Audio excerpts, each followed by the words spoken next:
মিশালি সবজি দিয়ে ভাবে আপনারাও কিন্তু বাসায় সবজি খিচুড়ি তো কালারটা অনেক বেশি সুন্দর। পুরো পোলাওয়ের চালটা ব্যবহার হচ্ছে আগে থেকে ভেজে রাখা সবজি, কিছু গরম মশলা ফোড়ন দিয়ে একদম হয়ে গিয়েছে দেখতে ফ্লেভারের জন্য। তো এই তো কতটা কালারফুল হয়েছে, মজা করে খাচ্ছে। আর আমি হ্যালো এভরিওয়ান, আসসালামু আলাইকুম। সবাই কেমন আছেন? আলহামদুলিল্লাহ আমি অনেক বেশি ভালো আছি। তো নতুন একটা ভিডিওতে আপনাদেরকে আবারও স্বাগত জানাচ্ছি। তো আজকে আমি শীতের পাঁচমিশালি সবজি দিয়ে পাতলা পাতলা খিচুড়ি রান্না করব আমার বাচ্চাদের জন্য। এই খিচুড়িটা আমার বাচ্চারা অনেক বেশি পছন্দ করে। আশা করছি ভিডিওটি আপনাদের সবারই অনেক বেশি ভালো লাগবে। তো চাইলে এইভাবে আপনারাও কিন্তু বাসায় এইভাবে খিচুড়ি রান্না করে বাচ্চাদেরকে দিতে পারেন, অনেক বেশি মজা করে খাবে। আর একদম পুষ্টিগুণের সম্পূর্ণ হেলদি সবজি খিচুড়ি। তো যাই হোক বন্ধুরা, আমি এখানে সবগুলো সবজিকে সুন্দর করে কেটে ধুয়ে তেলের মধ্যে দিয়ে একটু ভেজে নিচ্ছি। একটু লবণ আর হলুদ দিয়েছি, আর কিছু কিন্তু দেইনি।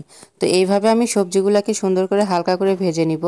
আর আমি কোনো রকমের ঢাকা দিব না, এমনি জাস্ট ভেজে নিব যাতে কালারটা অনেক বেশি সুন্দর থাকে।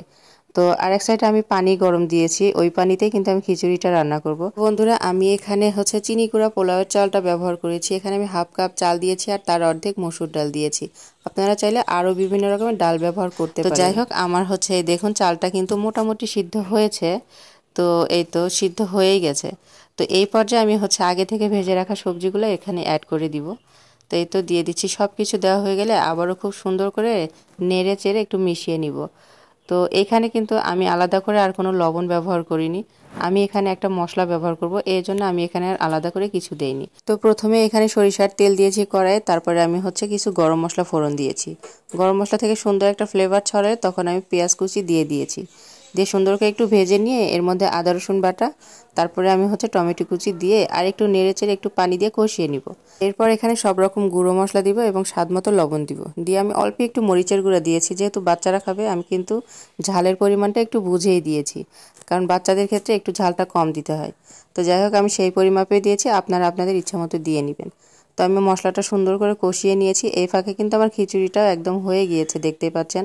এরপর আমি সেই মশলাটা এর মধ্যে দিয়ে দিলাম। এতে করে খিচুড়ির টেস্ট কিন্তু অনেক বেশি ভালো হবে। চাইলে এখানে ডিম অ্যাড করা যাবে, আপনারা চাইলে গরুর মাংস, মুরগির মাংস যে যার মতো দিতে পারেন। তো আজকে আমি কিছুই দিব না। তো এখানে আমি দুইটা কাঁচামরিচ দিয়েছি জাস্ট একটু ফ্লেভারের জন্য। তো এই তো বন্ধুরা, আর একবার ফুটে গেলে আমার খিচুড়িটা একদম রেডি হয়ে যাবে। আমি একদম নামিয়ে নিব আর গরম গরম সার্ভ করে নিব। তো দেখতেই পাচ্ছেন ঘনত্বটা এরকম রাখবেন, একটু ঠান্ডা হলে কিন্তু আরও কিছুটা জমে যাবে। তো এই তো আমার খিচুড়িটা একদম রেডি, আর এত মজা হয়েছে খেতে কি বলবো। আপনারা একবার হলে এইভাবে ট্রাই করবেন। আর কতটা কালারফুল হয়েছে, বাচ্চারা কিন্তু দেখে এমনিতেই খেতে চাইবে। দেখুন আমার বাচ্চা কত মজা করে খাচ্ছে। আর আমি এখানে একটু গরুর মাংস নিয়েছি, ওইটা শুধুমাত্র আমি খাবো, আমার বাচ্চা যেহেতু খাবে না। তো যাই হোক, আজকের ভিডিওটা আপনাদের কাছে কেমন লাগলো অবশ্যই একটু কমেন্ট করে জানাবেন। যদি ভালো লাগে একটা লাইক কমেন্ট শেয়ার করে দিবেন। তো আজকের মতো সবাই অনেক বেশি ভালো থাকবেন, আমার জন্য দোয়া করবেন, সবাই আমার পাশে থাকবেন। আল্লাহ হাফেজ, আসসালামু আলাইকুম।